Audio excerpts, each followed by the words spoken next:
Himaseta Sosek, Himaseta Sosek, Himaseta Sosek.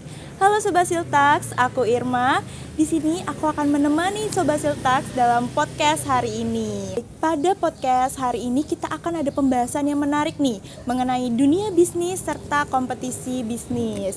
Sesuai dengan topik dan tema kita hari ini mengenai bisnis model kanvas atau yang kerap kita sebut dengan BMC, saya tidak sendirian di sini. Saya akan mengundang sebuah bintang tamu yang sangat luar biasa dan berpengalaman nih dalam dunia bisnis.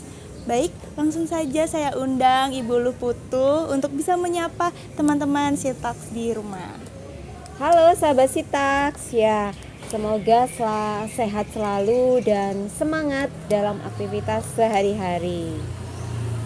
Baik, Ibu bisa nih kenalan lebih dekat lagi dengan Sobat Siltax dengan menceritakan perjalanan karir Ibu hingga kesibukannya sekarang apa. Oke, makasih Kak Irma. Halo semua sahabat Siltax, ya mungkin kalau di agribisnis ya semua pernah masuk di kelas saya ya.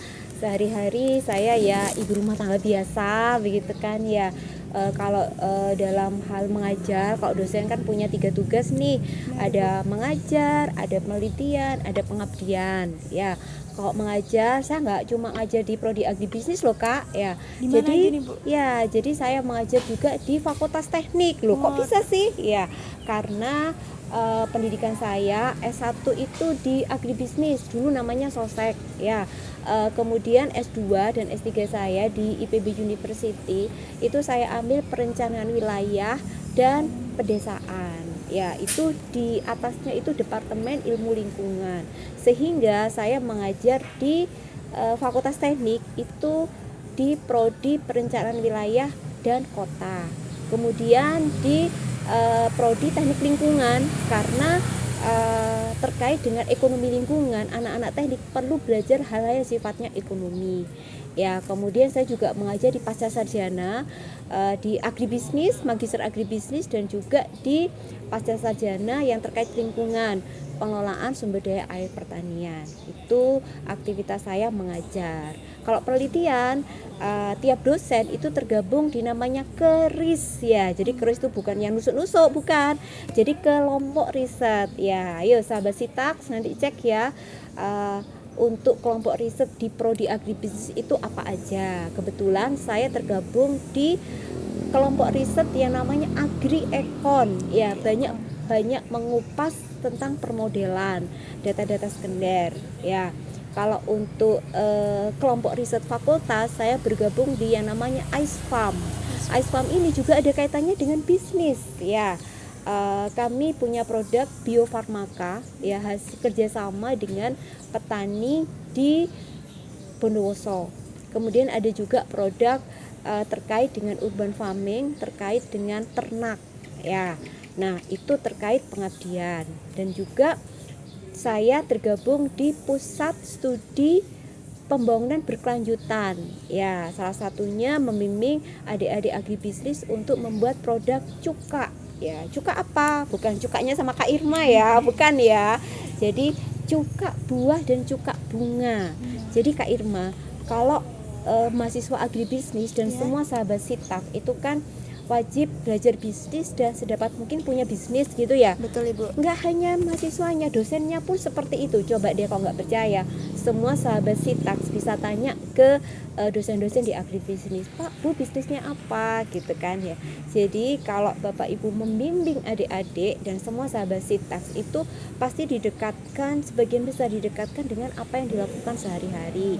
Karena saya banyak berkecimpung di Center Pembangunan Berkelanjutan, saya lebih banyak membina dan mengarahkan adik-adik untuk memanfaatkan limbah ya, kemudian memanfaatkan ruang-ruang kosong, memanfaatkan hal-hal yang tidak dilirik oleh orang lain. Jadi sebagai contoh, saya di lingkungan saya punya bank sampah ya. Saya namain bank sampah Popin ya. Jadi nasabahnya siapa? Ibu-ibu di sekitar rumah. Jadi supaya tahu cara pilah dan memanfaatkan ya. Jadi itu aktivitas saya sehari-hari, mulai dari kampus, kemudian penelitian yang itu inline dengan pengabdian. Ya, selain itu saya juga di organisasi profesi. Apa itu? Di Perhappy ya. Perhappy itu bukan kumpulan orang-orang happy ya. Perkumpulan Ekonomi Pertanian Indonesia. Dan juga karena saya dosen agribisnis, saya juga di AAI, Asosiasi Agribisnis Indonesia. Nah, itu aktivitas saya selain tentunya berolahraga, karena mensana in corpore sano. Ayo sahabat Sitaks, jangan lupa olahraga ya. Pikiran penat, obatnya adalah bergerak. Ya, itu kira-kira Kak Irma. Oke, tadi saya dengar kesibukan ibu ternyata banyak banget dan saya notice di kesibukan mengenai dunia bisnis. Nah, awal mula ibu tertarik dengan dunia bisnis itu apa sih ibu? Ya, oke. Kalau dunia bisnis itu wajib, karena sejak sosial ekonomi pertanian berubah menjadi agribisnis, bahwa pertanian, agriculture, agri yang sebagai culture itu sekarang dimaknai oleh bisnis. Mau ndak mau, semua dosen harus punya visi bisnis walaupun ada culture-nya. Sehingga gimana nge-match-kan bisnis dengan culture. Ya, jadi mulai mengenal bisnis yang memang keharusan mungkin sejak 15-20 tahun yang lalu, sehingga pelan-pelan mindset kami yang selama ini hanya mengajar itu didekatkan dengan bisnis. Jadi mata kuliah kewirausahaan, mata kuliah seperti akuntansi manajemen itu semua didekatkan dengan bisnis. Nah, dari situ kami berkenalan dengan alumni-alumni dan juga membimbing adik-adik yang mulai dengan bisnis. Dari situ kami bisa melihat, oh ini bisnis yang sustainable, berkelanjutan, atau bisnis yang FOMO. Nah, sekarang itu kan ada juga bisnis-bisnis FOMO ya. Betul, jadi misalnya dulu contohnya seblak. Kak Irma tahu makan seblak enggak? Pernah, iya. Ibu. Seblak itu salah satu yang FOMO. Atau dulu yang sempat muncul es kepal Milo gitu ya. Sekarang kan enggak ada lagi sekarang ya. Sudah tidak zaman ya, kayaknya, Bu. Oke. Nah, itu muncul dari ada satu kios atau satu yang punya ide, akhirnya semua ingin mencari keuntungan di tempat sama. Itu salah satu bisnis yang tidak sustainable ya. Jadi bisnis itu kalau bisa menjadi activity kita sehari-hari. Jadi bisnis itu apa yang kita konsumsi, nah itu dicoba menjadi salah satu hal yang bisa dibisniskan. Karena satu poin di bisnis itu adalah trust, kepercayaan. Jadi misalnya orang jualan tempe, misalnya ya, tempe kan sudah banyak tempe, tapi gimana value tempe, dan tempe itu gimana memberikan tempe yang berkualitas. Nah, itu dari situ mulainya bisnis itu adalah trust, dan itu menjadi kegiatan kita sehari-hari. Kira-kira begitu Kak Irma. Baik, tadi saya sudah mendengar awal ketertarikan ibu karena tuntutan pekerjaan, lalu merambat menjadi banyak sekali pengalaman bisnisnya.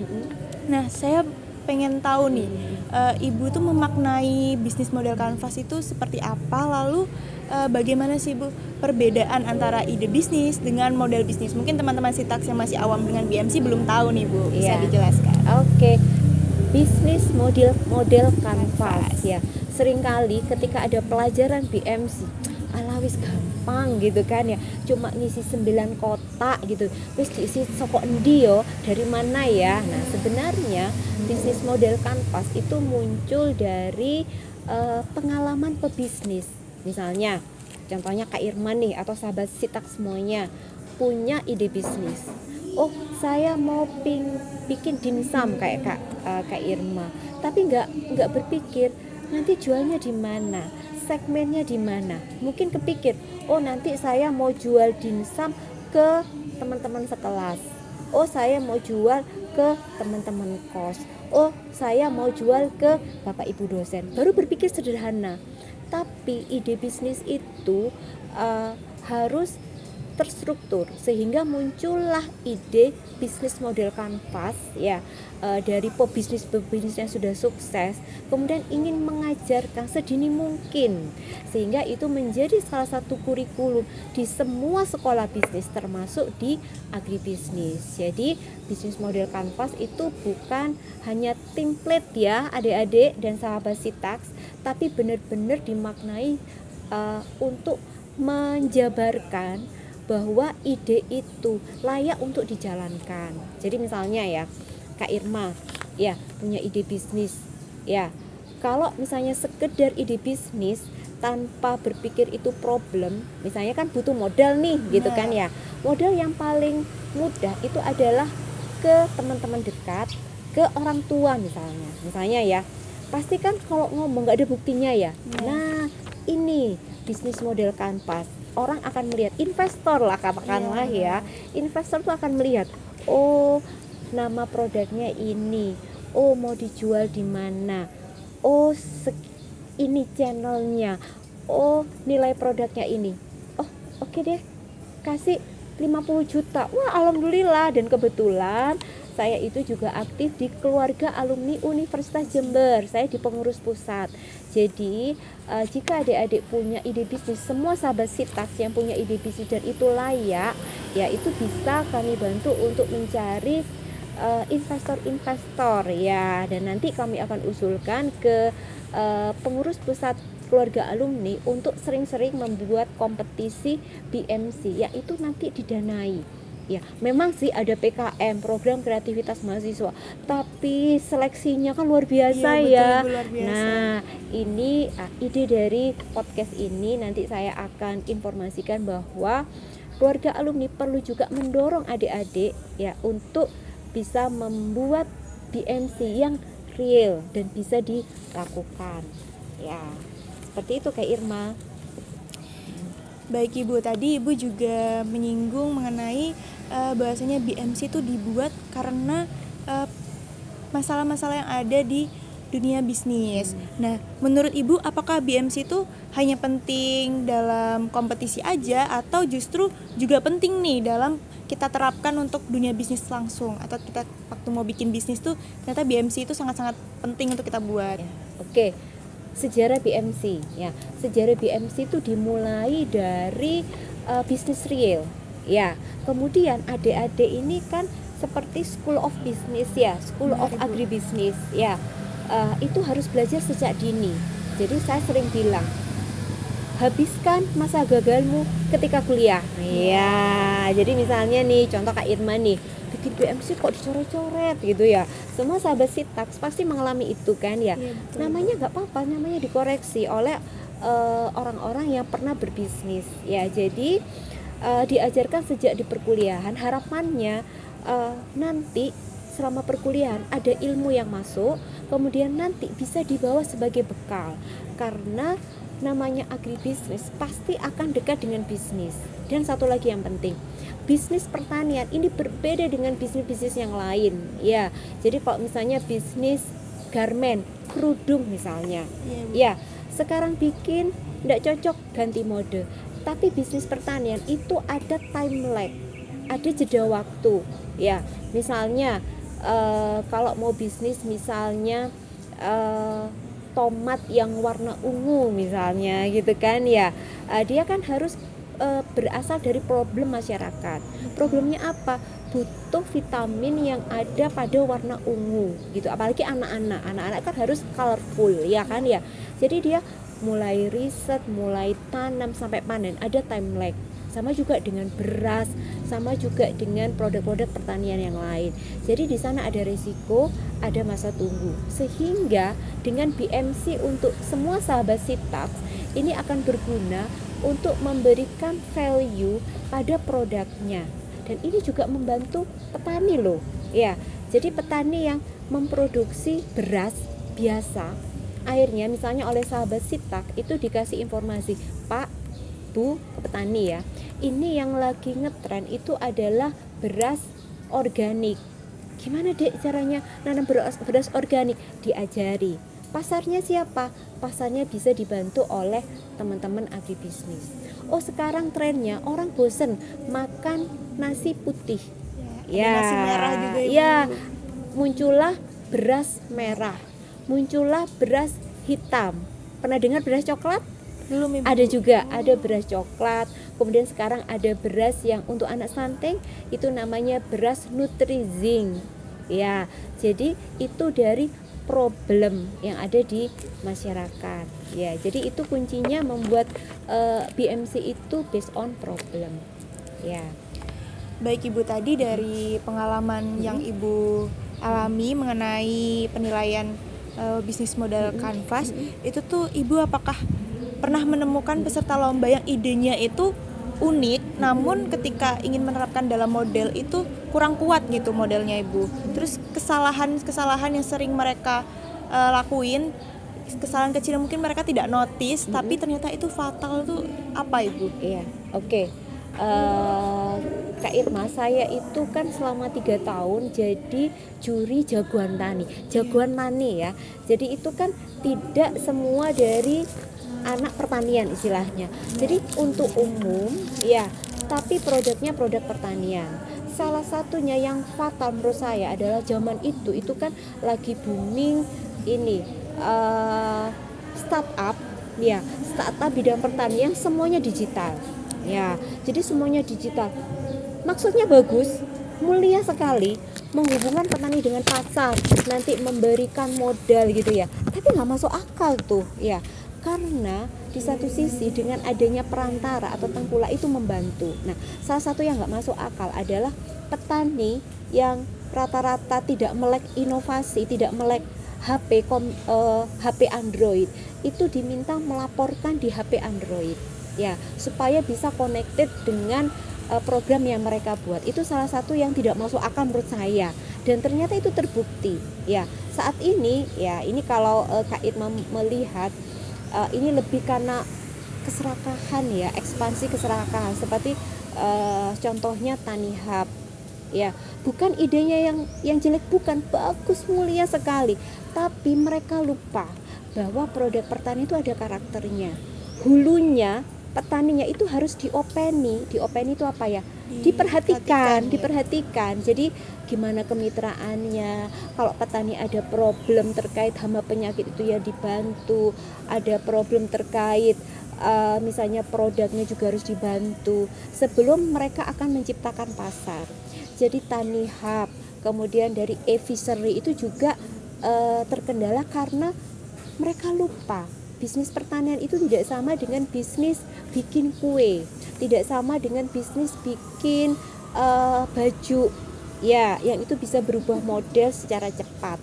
Nah, jadi kesalahan fatal seperti itu. Kemudian ada satu lagi kemarin di kelas kewirausahaan itu bagus memanfaatkan limbah produk ternak. Ya bagus ya, produk ternak daripada dibuang dijadikan pupuk organik. Tapi yang nggak masuk akal ya mohon maaf ya sama sahabat Sitaks ya, semua kan tahu kotoran hewan ya, sedapat mungkin pupuk organiknya itu adalah tidak berbau, sehingga ketika petani aplikasi petaninya happy gitu kan ya. Nah tapi ini non sewu ya, maaf ya, sudah kering dicampur air jadinya ambiar lagi kan. Nah, itu yang kurang diperhatikan. Kemudian satu lagi, produk agribisnis itu harus ada etikanya, Kak.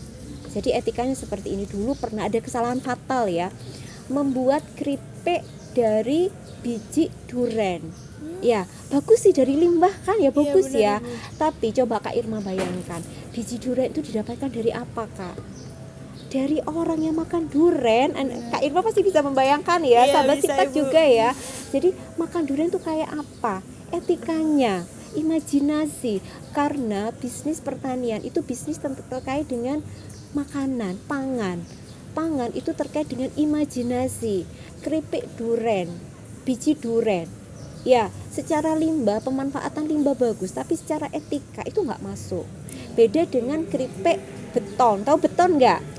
Beton itu isinya nangka. Nah, kalau nangka isinya nangka itu bisa nangkanya dibelah, bijinya dikeluarkan, kemudian bijinya diiris-iris, masih masuk akal. Nah, jadi salah satu kesalahan fatal dari peserta lomba adalah betul kreatif, ya idenya inovatif, memanfaatkan limbah, tapi jangan lupakan etika bisnis.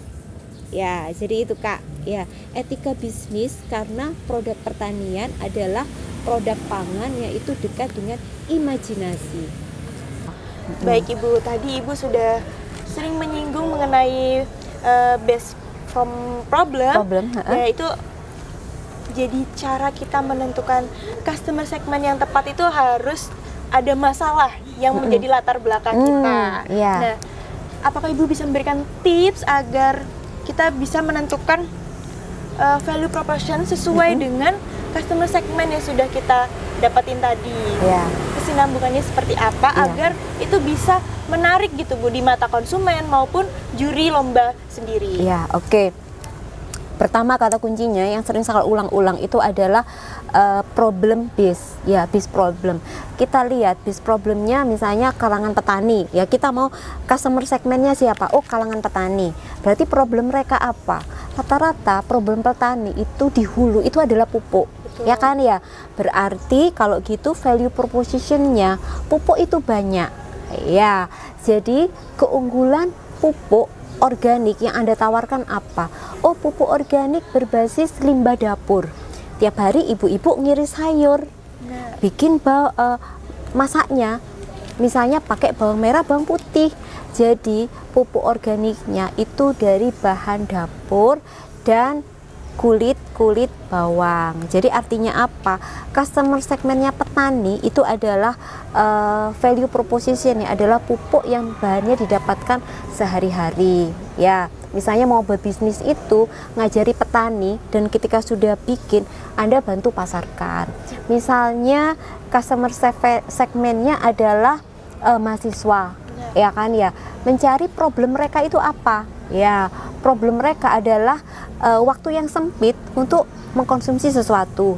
Ya, problem mereka apa? Ketika sudah mengerjakan mau fotokopi misalnya, masih keluar rumah, sediakan bisnis untuk fotokopi online gitu kan ya. Apalagi problemnya misalnya apa tuh kalau mahasiswa tuh mencari makan ya. Jadi kalau sudah mengerjakan laporan gitu malas cari makan gitu kan ya. Jeda kelas juga nggak sempat cari ya, makan. Nah itu konsumsi yang cepat. Value propositionnya apa? Mencari produk-produk yang punya keunikan tapi sesuai kebutuhan. Misalnya nih mahasiswa, berapa sih uang saku mahasiswa misalnya. Jadi menciptakan produk yang itu mengenyangkan, berbasis produk lokal dan juga value propositionnya dapat. Apa contohnya? Misalnya nasi cokot yang mengenyangkan, ada proteinnya, atau nasi bakar. Kok nasi bakar masih agak ribet ya, harus dibuka, harus pakai sendok. Yang lagi tren ya. Memang nasi cokot. Ya, jadi seperti burger ya, tapi kalau burger itu kan pakai roti. Tidak semua orang Indonesia ya, kalau nggak makan nasi serasa nggak makan ya. Nah, jadi itu salah satunya. Jadi value-nya apa? Ya, value-nya itu adalah keunikan rasa. Ya, kemudian value-nya adalah tampilan. Ya, tampilannya, kemudian hand carry. Ya, jadi kalau untuk produk-produk itu gampang dibawa. Ya, jadi value proposition itu harus nyambung dengan customer segment. Ya, kemudian nyambung dengan customer relationship, hubungan dengan customer. Dan satu lagi, customer segment ini juga harus melihat customer segment mahasiswa Fakultas Pertanian Universitas Jember beda dengan customer segment mahasiswa Fakultas Pertanian di universitas lain, karena di sana ada culture, ya kan ya. Ada budaya yang berbeda. Ya, ada budaya berbeda yang ada di setiap kota. Ya, apakah Jember kan termasuk kota yang sedang.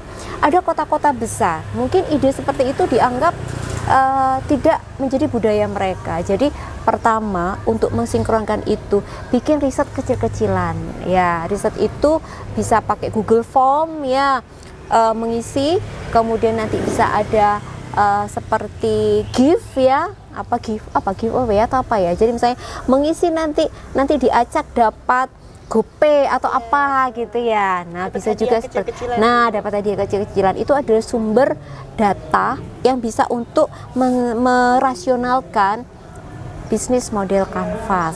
Nah, begitu Kak Irma. Baik Ibu, membahas mengenai bisnis model kanvas, saya juga punya pengalaman nih Bu di tugas kuliah, terutama dalam mata kuliah PBK sendiri, itu membahas mengenai BMC dan saya itu agak kurang dalam menyusun revenue stream dan cost struktur supaya bisnis saya itu bisa terlihat realistis Ibu, karena kadang mahasiswa itu tidak melakukan riset yang benar-benar riset sehingga cost strukturnya itu terlihat tidak realistis gitu buat bisnis di dunia nyata kita. Gimana tuh Bu? Ya, Strategi tipsnya dan ya. tipsnya? Oke. Revenue stream, ya, semua sahabat Sitax, ya, revenue stream itu artinya aliran dana yang masuk dari produknya. Ya, jadi misalnya nih produknya tadi contohnya nasi cokot atau sejenisnya ya. Revenue streamnya apa? Jangan cuma satu. Jadi misalnya nasi cokot Padang, nasi cokot misalnya based on nasi kuning. Terus ada misalnya ya macam-macam menu lah. Itu menjadi revenue stream dan itu diuraikan ya. Kemudian cost structure-nya itu sedapat mungkin kan ada mata kuliahnya tuh akuntansi manajemen, ada biaya variabel, ada biaya tetap, ada biaya overhead pabrik ya. Itu kan kalau perusahaan besar ya. Untuk perusahaan kecil juga perlu diinformasikan. Jadi misalnya cost structure-nya ya, misalnya beli Magicom ya, beli Magicom itu kan biaya tetap ya kan ya. Magicom nanti itu dia umur ekonomisnya berapa, jadi setiap bulan berapa produksinya itu ada penyusutannya. Kadang adik-adik masih keliru, beli Magicom 700.000 ditaruh di depan, ya jelas aja nggak realistis. Nah jadi itu contohnya cost structure yang tidak realistis. Terus misalnya lagi, oh biar laris nih kita perlu influencer ya, influencernya yang mahal, yang 5 juta 10 juta, habis dong modalnya ya. Jadi harus memanfaatkan yang realistis ya, dari teman-teman sendiri, dari sahabat-sahabat sendiri, atau bikin konten sendiri. Nah itu jauh lebih asik ya. Dan revenue stream ini juga melihat jenis produknya. Sebagai contoh misalnya punya produk berbasis jamur tiram. Jamur tiram itu kan mudah Kak bikinnya. Jadi ada backlog gitu kan ya, bikin dari bahan-bahan ada gergaji, ada jerami ya, ada apa serutan gergaji, kemudian dikasih bibit jamur tiram. Itu bisa skala rumah tangga ya. Jadi kalau punya bisnis yang based on bisnis mentah jamur tiram, itu harus sampai membuat produknya, sehingga itu menjadi variasi revenue stream. Jadi backlog ya, jamur tiram ya, nanti bikin aneka produknya, mulai jamur crispy misalnya, kemudian apalagi jamur crispy, kemudian bisa dibuat kebab, bisa dibuat lumpia, bisa dibuat, nah itu berasal dari produk segarnya ya. Jadi revenue stream ini harus pintar-pintar ya. Misalnya seperti ini nih, nah kita ini baru minum kopi sudut pandang ya. Gimana revenue streamnya sudut pandang ya. Jadi revenue streamnya itu misalnya produk kopi nih, karena customer segmennya mahasiswa dan dosen ya, kita lihat usianya. Mahasiswa usianya 18 sampai 20 misalnya, 22 gitu ya. Kemudian dosen sekitar 25 sampai 60 misalnya ya. Customer value propositionnya kalau untuk mahasiswa itu kan suka produk-produk yang milk base ya, ada susunya gitu kan ya. Kalau dosen-dosen ya karena untuk diet misalnya, jadi yang original. Jadi revenue streamnya dibuat lengkap, ada yang milk base, ada yang original. Bahkan seperti saya itu karena di rumah saya penggemar kopi ya, jadi kalau saya beli nggak pernah kopi bubuk Kak, jadi kopi biji. Nah jadi harus tahu yang suka kopi biji, kalau cuma bulu putu ya sudah nggak usah jualan itu. Jadi yang segmennya yang banyak, kopi original dan kopi base milk begitu. Oke. Baik Ibu, tadi membahas mengenai revenue stream dan cost struktur, value proposition dan customer segment. Nah, apakah ada tips khusus gitu supaya isi BMC itu lebih sinkron dan tidak terkesan asal mengisi template? Karena banyak mahasiswa yang awam itu asal aja Bu isi template yang udah disediakan, terus juga ngisinya tuh juga asal-asalan gitu Bu. Apakah ada tips agar BMC kita tuh bisa terlihat menarik dan terlihat lebih kuat dibanding tim-tim lawan lainnya? Ya, oke. BMC juga seperti bisnis itu adalah seni ya kan ya. Ketika seni ya, selama ini kan mau tidak mau kita itu semua terpapar mesin pencari. Misalnya nih, Anda punya ide, saya punya ide misalnya bikin dimsum. nanti bisa nyuruh apa ChatGPT atau Gemini atau apapun itu bikin BMC, bisa jadi bisa, tapi itu kan bahasa mesin. Ya, sehingga supaya dia realistis, pertama ya harus tahu siapa segmennya. Ya, jadi mulai dari kanan sampai kiri ya, semua sahabat Sitax ya, dari kanan sampai kiri. Kemudian harus spesifik.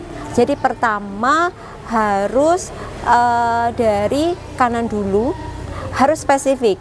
Customer segment dirinci, customer relationship harus dirinci, value proposition nggak boleh hanya bilang produk ini berkualitas. Apa kualitasnya? Kopi sudut pandang ini enak, suger loh. Semua juga punya kopi enak, kopi suger. Oh, apa ini keunggulannya? Oh, ini kopinya dari kopi Sidomulyo ya, lereng Raung. Nah, jadi ada storytellingnya. Jadi salah satu cara adalah value proposition, tahu bahan bakunya ini dari mana, dan itu menimbulkan sense of belonging. Rasa, oh iya ya, dulu saya pernah KKN di Sidomulyo, saya minum ini aja deh gitu ya. Oh, misalnya orang luar Jember nih minum kopi, ada kopi Toraja, kopi Blue Mountain, kopi apa, semuanya enak.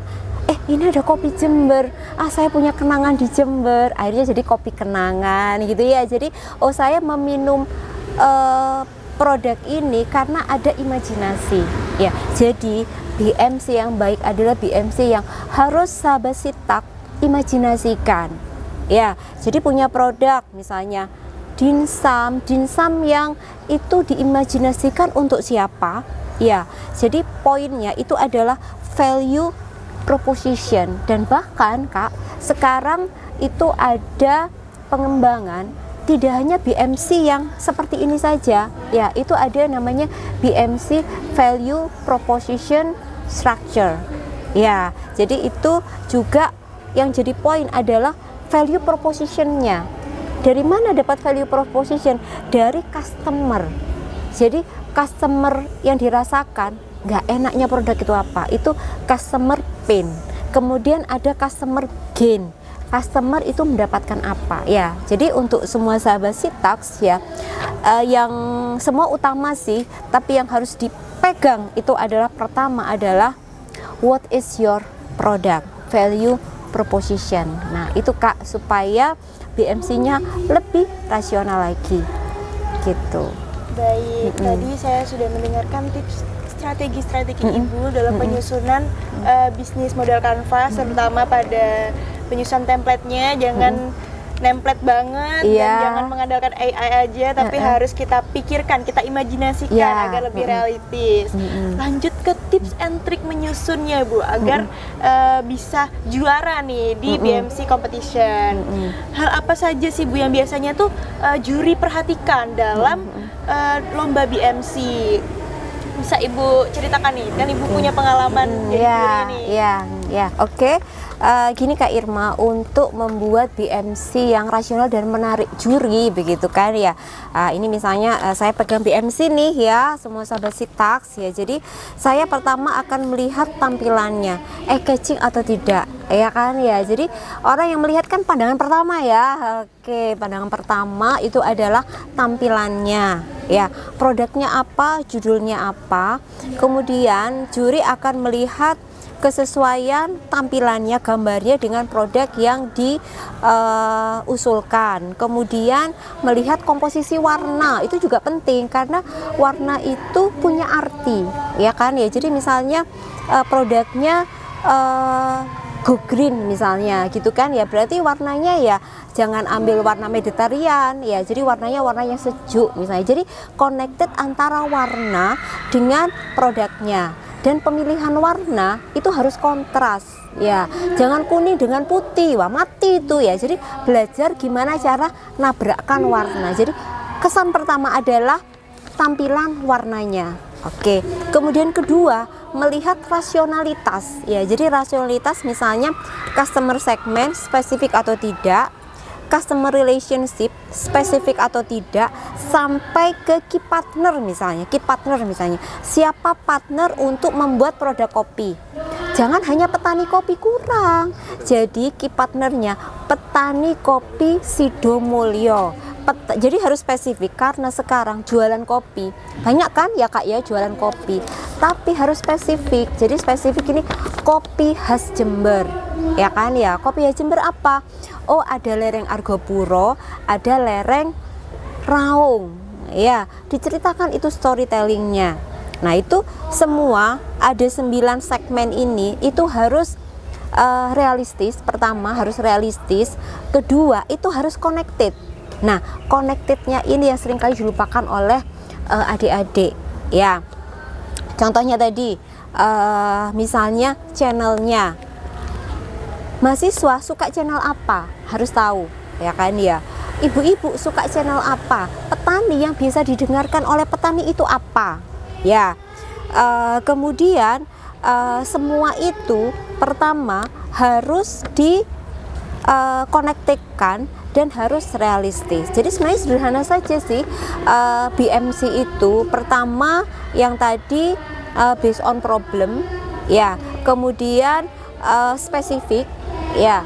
Yang kedua spesifik, yang ketiga ada connected antar 9 kota itu tadi, ya. Dan disarankan mulai menulis dari kanan ke kiri, ya. Sederhana sih, nggak ribet kan ya adik-adik ya. Jadi harus dicoba. Habiskan masa gagalmu ketika kuliah, ya. Artinya bikin satu BMC masih kurang pas, bikin lagi, karena insya Allah kompetisi BMC ini banyak sekali akan ditawarkan, ya. Gitu Kak Irma. Baik Ibu, tadi dari penjelasan Ibu bahwasanya juri itu lebih memperhatikan dengan desainnya, lalu juga juri itu pasti juga memperhatikan presentasinya nih Ibu. Nah, kerap sekali mahasiswa itu kurang dalam presentasi. Gimana sih Bu tips and trick agar presentasi serta pitching yang dilakukan oleh peserta lomba itu dapat meyakinkan dan menarik oleh dewan juri? Ya, oke. Kalau pitching itu jangan lama-lama ya. Jadi misalnya pitchingnya 3 menit, ya itu 3 menit sudah lama. Ya, jadi atau 1 menit kadang kan ya. Itu mulai dari problemnya. Ya, jadi orang akan langsung mengimajinasikan problemnya. Ya kan ya. Anda punya waktu sempit gitu kan ya.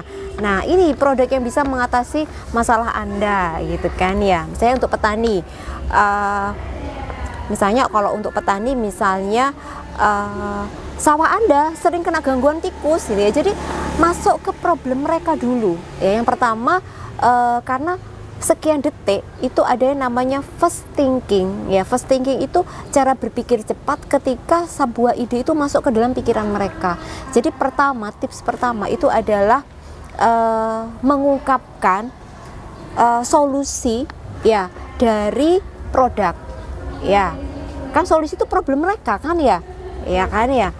Misalnya Anda sering pusing misalnya gitu kan ya. Nah, jadi produk apa yang mengatasi problem? Jadi intinya itu ibu-ibu sibuk ya. Nah, jadi mulailah dari problem dan kemudian baru menawarkan produk, dan di akhir itu call to action ya. Jadi ayo, ini bisa didapatkan di mana? Nah, ini terkait dengan key activities yang ada di BMC ya. Key activities itu dari membuat produk sampai memasarkan. Ya, ini akan connected juga dengan channelnya. Jadi misalnya channelnya itu melalui marketplace. Tapi kan untuk menjangkau marketplace itu seperti apa? Ya, masyarakat di Jember itu tidak semua familiar dengan marketplace, kecuali kalau orang kota-kota besar. Karena kalau misalnya di Surabaya, Jakarta itu datang ke satu tempat ke tempat lain itu perlu waktu lama, sehingga marketplace itu adalah solusinya. Tapi di Jember belum tentu cocok. Karena apa? Orang Jember dengan budaya Pandalungan tuh sukanya, tahu nggak Kak Irma? Sukanya nongkrong, ya kan ya. Jadi orang di Jember ini masih suka belanja di pasar tradisional, karena Jember alhamdulillah nggak ada macet. Ya kan ya.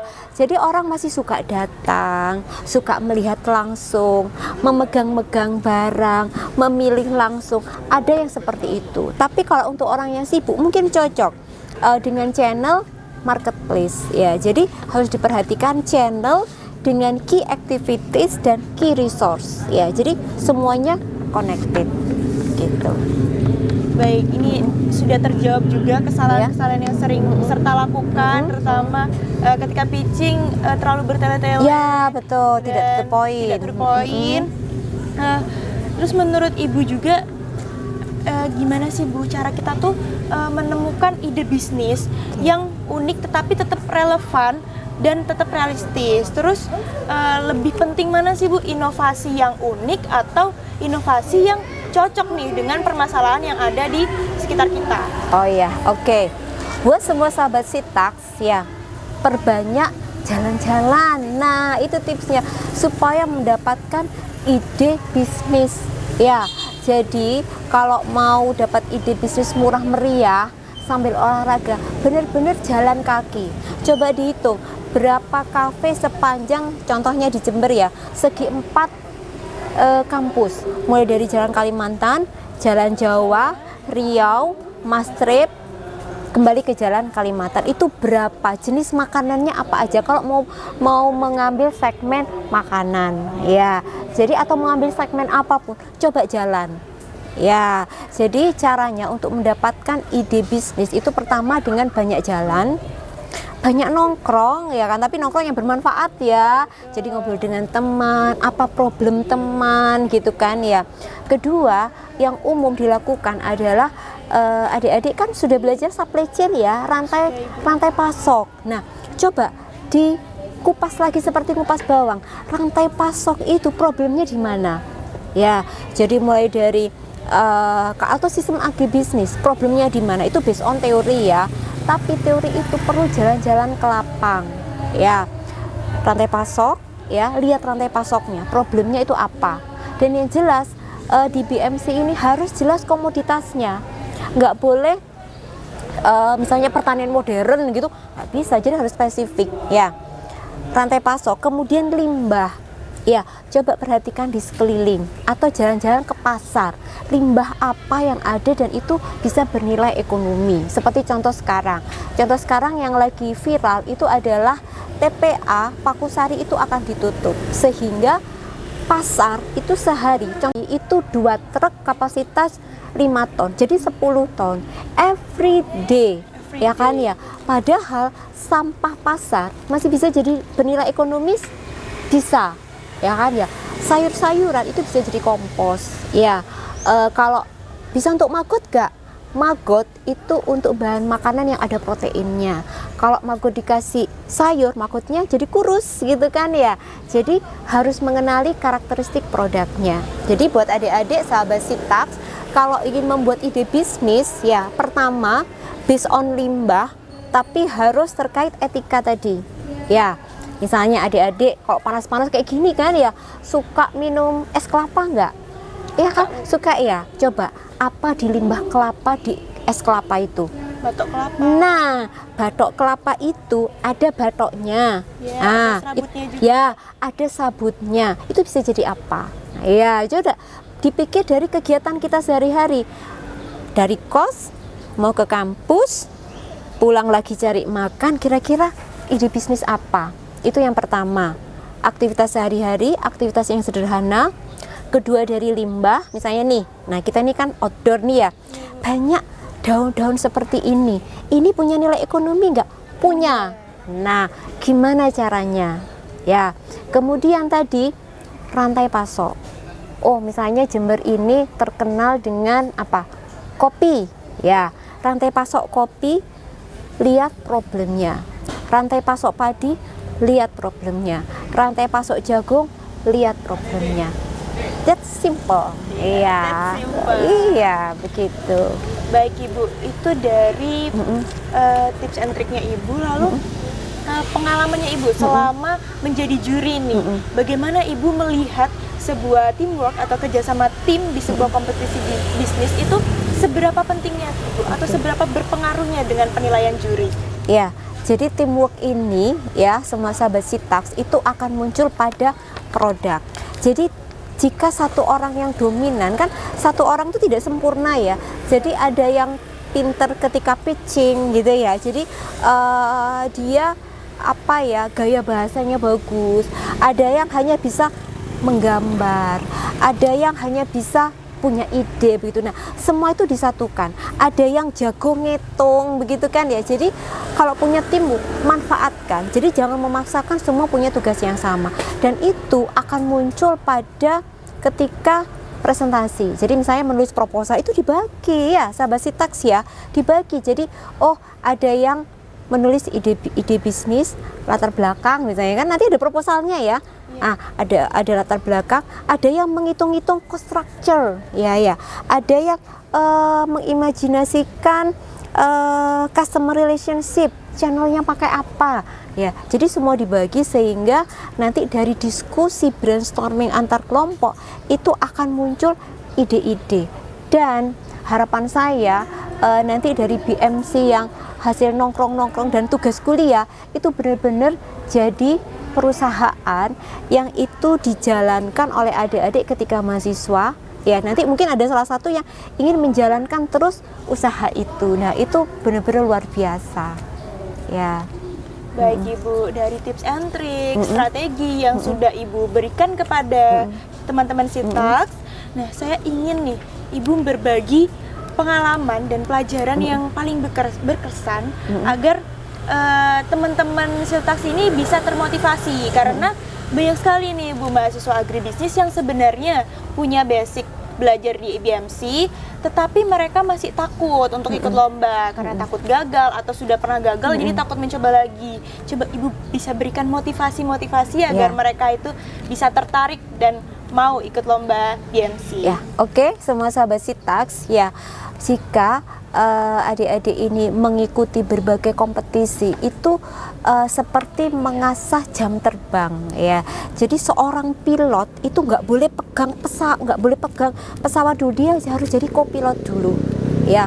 Sebelum jadi kopilot dia harus melihat dulu cara prakteknya ya. Salah satu mungkin yang jadi penyemangat adik-adik Sitaks itu adalah setiap kali adik-adik ada tugas kuliah BMC atau tugas apapun itu diupload di media sosial dan itu linknya ditulis di biodata ya. Jadi nanti ketika lulus, nah mungkin ada yang perlu melamar pekerjaan atau ketika mahasiswa ingin melamar ingin menjadi pengurus BEM misalnya kan ya, kan harus aktivitasnya banyak tuh, kelihatan aktif ya. Jadi ditulis pengalaman menulis atau pengalaman bisnis atau apa itu, menulis BMC apa gitu kan ya, kemudian menulis artikel apa. Nah itu sebagai penyemangat adik-adik. Jadi jangan dilihat BMC ini sebuah keterpaksaan, itu adalah mengasah jam terbang ya.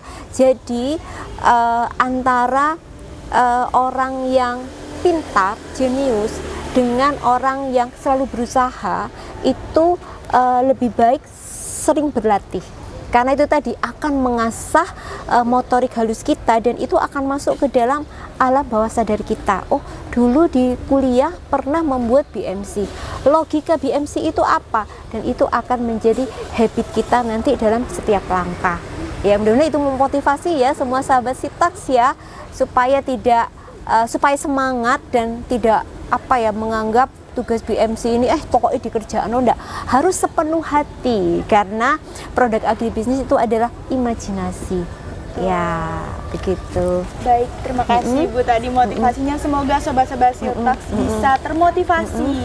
Nah, dari penjelasan yang sudah Ibu berikan tadi, yang perlu kita garis bawahi adalah ketika mau membuat bisnis modal kanvas, kita harus berdasar dengan problem yang ada di sekitar kita, agar kita itu bisa mencari solusi dan ada target pasar yang jelas. Dan target pasar itu juga tidak boleh hanya kita jabarkan harus secara spesifik, general, ya, harus spesifik. Siapa yang mau kita guide untuk pasaran produk kita.